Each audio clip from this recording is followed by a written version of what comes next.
अस्सलामुअलैकुम dear viewers, मैं हूं अशफाक चिश्ती। अभी हम डिस्कस करेंगे classical conditioning by Ivan Pavlov. Ivan Pavlov जो एक रशियन फिजियोलॉजिस्ट थे, इन्होंने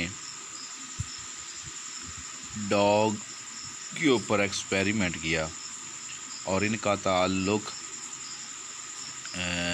ये भी वाटसन के ग्रुप बिहेवियरिज्म से था। बिहेवियरिज्म वाले ये कहते थे कि learning overall is the result of environment and experiences, के तजुर्बात, एक्सपीरियंसेस और इन्वायरमेंट की वजह से लर्निंग होती है कि change in attitude, change in behaviour, permanent change in behaviour with the help of experiments and effects of environment possible होगा। इनको 1904 के अंदर नोबल प्राइज़ भी मिला इनकी ये थ्योरी की वजह से।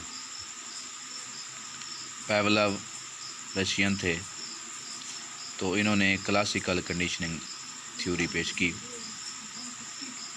जिसके अंदर उसने एक्सपेरिमेंट डॉग के ऊपर किया कि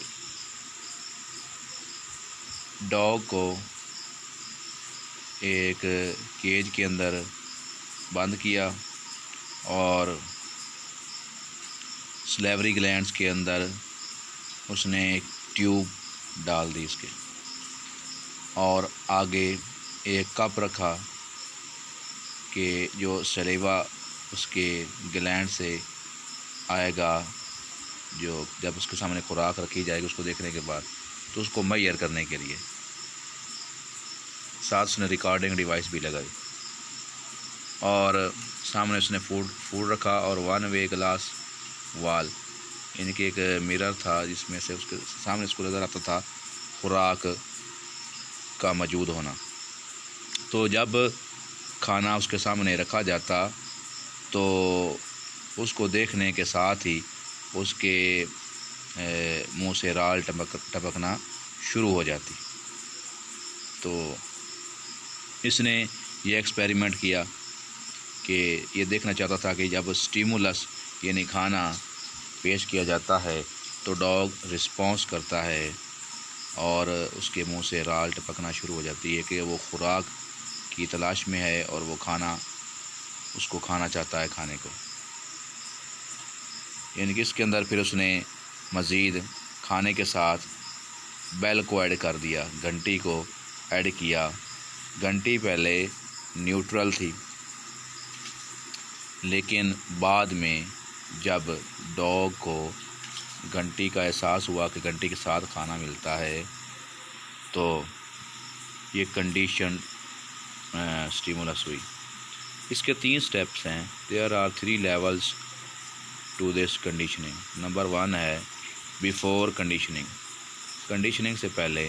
इसमें है UCS is equal to UCR, यानी unconditioned stimulus is equal to unconditioned response, कि पहले कोई कंडीशन नहीं होती कि बस खाना रखा जाता है और खाने को देखकर डॉग राल टपकाना शुरू कर देता है, सलीवा ग्लैंड से उसके सलीवा बरामद होता है।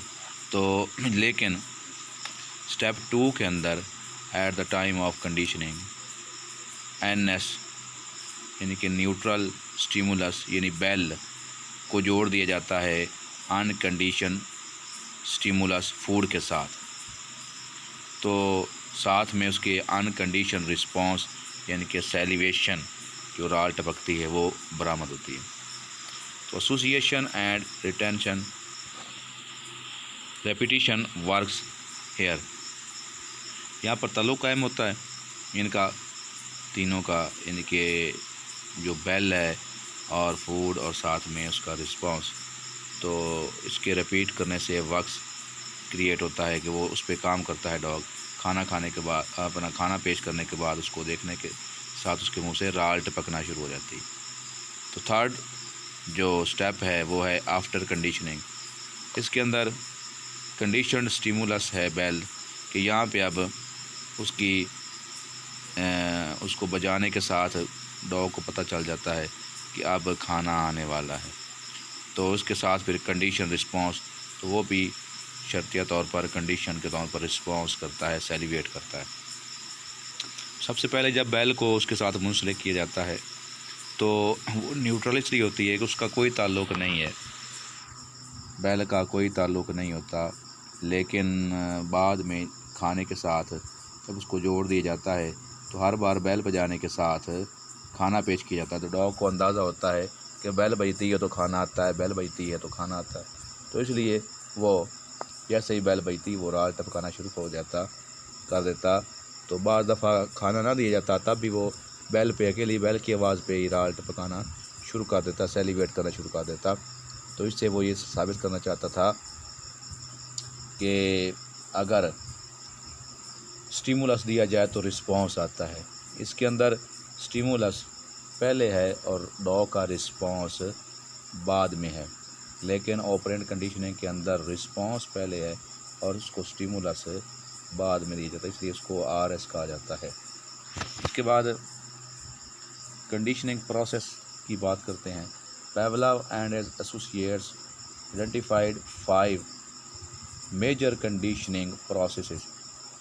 इसमें नंबर 1 है एक्विजिशन, नंबर 2 है एक्सटिंक्शन, नंबर 3 है स्पॉन्टेनियस रिकवरी, नंबर 4 है जनरलाइजेशन एंड 5th नंबर है डिस्क्रिमिनेशन। एक्विजिशन का मतलब ये है कि कुत्ते को पता चल जाता है कि खाना आया है, तो खाने के साथ जैसे घंटी बजती है तो वो राल टपकाना शुरू कर देता है, खाना आ गया है। एक्सटिंक्शन, अब जब एक्सपेरिमेंट करने वाला यानी पैवलव जब खाना नहीं देता और घंटी बजाता है, सिर्फ घंटी बजती है और खाना नहीं दिया जाता, तो आहिस्ता आहिस्ता जब खाना नहीं दिया जाता हर बार और जस्ट घंटी ही बजती है, तो फिर वो उसके रिस्पॉन्स के अंदर कमी आना शुरू हो जाती है कि वो राल टपकाना बंद कर देता है कि खाना तो नहीं आता। इस वजह से इसको बोलते हैं एक्सटिंक्शन यानी कमी हो जाना। नंबर 3 है स्पॉन्टेनियस रिकवरी।